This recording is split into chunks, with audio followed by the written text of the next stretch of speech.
Një stuhi e fortë dimërore ka paralizuar transportin ajror në Shtetet e Bashkuara, duke çuar në anulimin e mbi 11.000 fluturimeve vetëm gjatë ditës së diel.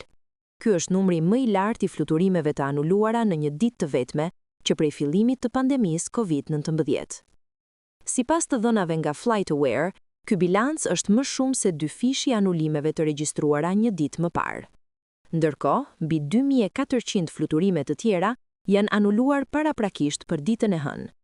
Shërbimi kombëtar i motit bën me dije se stuhia po sjell rreshje të dendura dëbore, shi të ngrirë dhe akull nga rajonet jugore të Rocky Mountains deri në New England, me ndikim të gjerë në disa shtete.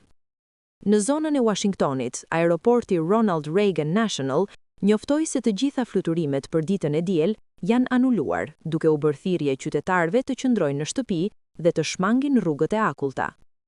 Edhe aeroporti LaGuardia në New York u mbyll përkohësisht, pasi mbi 90% e fluturimeve u anuluan.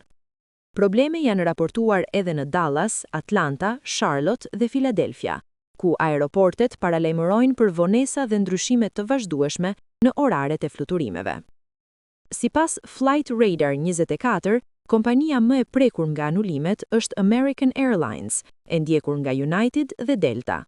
Për shkak të situatës, linjat ajrore kanë nxjerrë politika lehtësuese, duke u lejuar pasagjerëve të ndryshojnë planet e udhëtimit pa penalitete.